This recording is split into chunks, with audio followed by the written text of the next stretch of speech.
Je te parle de moi.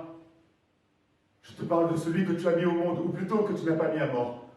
Quand, après avoir abattu l'officier de police Samuel Clyde et sa femme Aurora, tu n'as pas tué l'enfant qui est à l'arrière. Cet enfant, c'est moi. C'est moi. C'est moi qui étais à l'arrière de la voiture. C'est moi que tu as épargné, que tu as arraché à sa vie pour le jeter dans une autre. Abraham saisit le couteau pour immoler son fils Isaac. Mais l'ange de Dieu l'arrêta et lui dit: n'étends pas la main contre l'enfant, ne lui fais aucun mal. Tu m'as vu, et tu ne m'as fait aucun mal. On n'a aucune idée de ce que peut être un ange, de la violence qu'il doit déployer pour nous sauver, et tu m'as sauvé. Ça m'éventre de prononcer ces mots-là devant toi, mais c'est la vérité. Et cette vérité-là, je te la dois. C'est une vérité insupportable. Et des années durant, j'ai tout fait pour la refuser.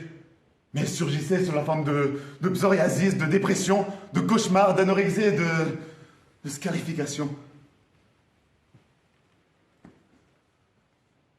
Jusqu'à ce jour où elle s'est révélée à moi. Quand la déesse a tourné son visage vers moi et que je me suis retrouvé face à la naissance de Vénus. De Sandro Botticelli. Un tableau de la Renaissance italienne peint en 1490, c'est-à-dire 500 ans avant ma naissance. J'ai 9 ans. Mon père me fait me lever très tôt et en cours pour être les premiers à l'ouverture du musée. Il veut me montrer un tableau. Les portes s'ouvrent et vite. On ne regarde rien, on ne s'attarde pas, on grimpe les escaliers et il m'entraîne dans une salle et me dit: Vio, on a 20 minutes avant l'ouverture, avant l'arrivée des premiers visiteurs. Alors profite de ta chance et reste seul avec elle. Il me pousse et il sort de la pièce. Je ne sais pas de quoi il me parle. Je me retourne et elle est là. Elle est là, je la vois. Et à l'instant où je la vois, j'entends les 8 détonations que tuées mes parents. C'est un choc. De toute ma vie, je n'avais vu un visage aussi beau, un regard aussi bon, aussi doux, aussi triste. Elle me regardait avec toute la peine et la compassion que je méritais. Une femme nue, sortie comme une fée de l'écume de la mer, se cache dans sa longue chevelure et je dis: Maman! Maman! Je hurle. Je hurle comme je n'ai encore jamais hurlé et je perds la notion du temps et je tombe dans la peinture.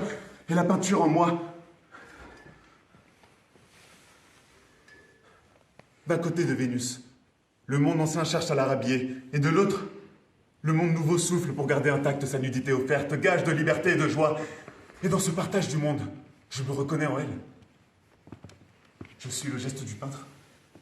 Je suis le tableau, je suis Vénus, partagé entre le monde que j'aurais dû être et celui que je suis devenu. La peinture. La peinture.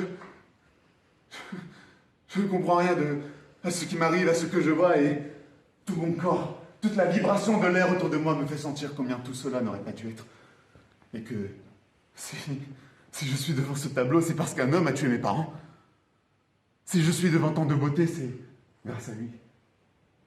Si j'ai eu la vie que j'ai eue, vivant dans différents pays, apprenant tant de choses, découvrant tant d'amis d'horizons si différents, c'est parce qu'un homme a assassiné mes parents. J'ai 9 ans. Et je suis dévasté par ce sentiment de gratitude qui me monte aux lèvres. Et je dis merci. Je dis merci. Quoi? Quoi? Qu'est-ce que je dis? Merci? Merci à l'assassin de mes parents, car sans lui, je ne serais pas devant le tableau. Je veux repousser cette pensée, la jeter hors de moi, je veux m'arracher la tête. Mais c'est trop tard. C'est pensé, ce qui est pensé est pensé. Et les morts repoussent sous la terre. Je veux m'arracher les yeux. C'est en moi et je me déteste, je me hais. Si tu n'avais pas tué mes parents, jamais je ne serais devant ce tableau. Et cette phrase que je viens de prononcer, grâce à la vie que Curtis et Emily m'ont offerte, je peux te la répéter en français, en allemand, en grec et en japonais si tu veux. Comment je fais pour vivre avec ça?